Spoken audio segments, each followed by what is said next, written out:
بسم اللہ الرحمن الرحیم۔ السلام علیکم ورحمۃ اللہ وبرکاتہ۔ کیا حال ہے بچوں، آپ سب کے ٹھیک ہیں؟ آج جو سنہری قصے سے ہم کہانی سنیں گے اس کا نام ہے پرندے زندہ ہو گئے۔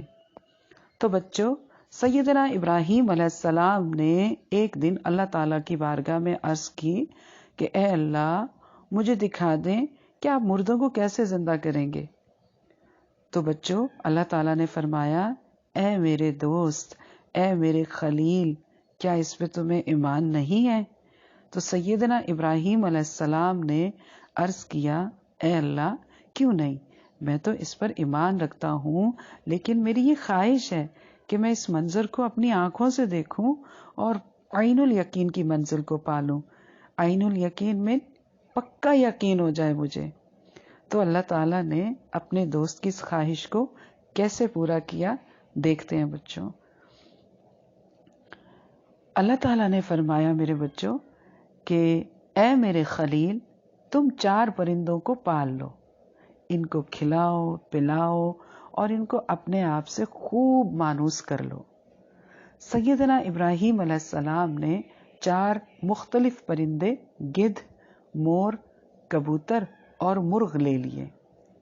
ان کو خوب کھلایا پلایا، یہاں تک کہ وہ سیدنا ابراہیم علیہ السلام سے خوب مانوس ہو گئے بچوں۔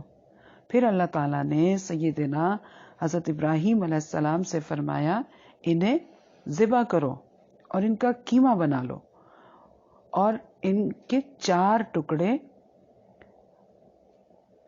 ٹکڑے مختلف پہاڑوں پہ جا کر تم رکھاؤ، اور پھر ان پرندوں کو پکارو تو وہ دوڑتے ہوئے تمہارے پاس آ جائیں گے، اور تم مردوں کے زندہ ہونے کا منظر اپنی آنکھوں سے دیکھ لو گے۔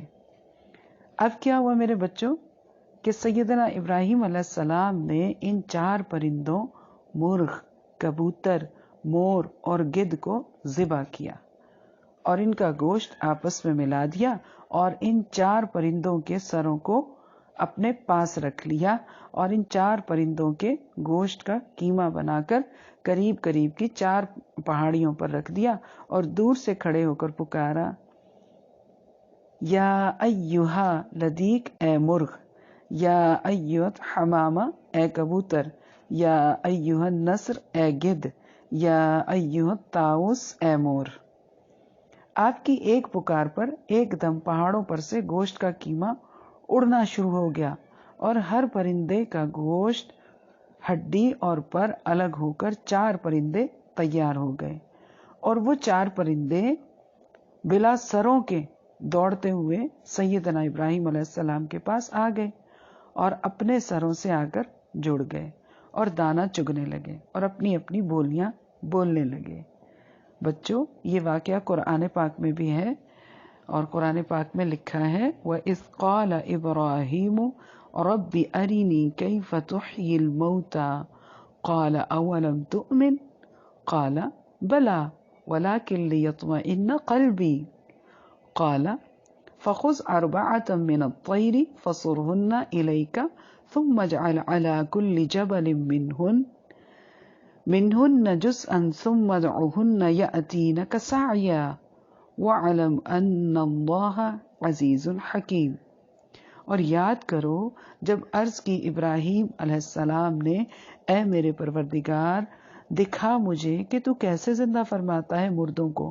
فرمایا، اے ابراہیم علیہ السلام، کیا تم اس پر یقین نہیں رکھتے؟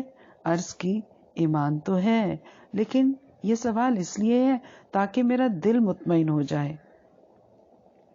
پکڑ لے 4 پرندے، پھر مانوس کر لے انہیں اپنے ساتھ، پھر رکھ دے ہر پہاڑ پر ان کا ایک ایک ٹکڑا، پھر ان کو ہلاؤ، دوڑتے ہوئے آئیں گے تیرے پاس، اور جان لو یقیناً اللہ سبحانہ و تعالی ہر چیز پر غالب ہے، بڑا دانا ہے، حکمت والا ہے، سبحان اللہ۔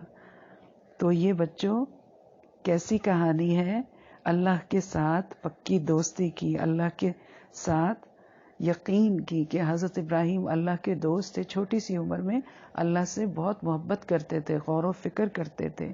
تو ایک دن ان کے دماغ میں یہ خیال آیا کہ سب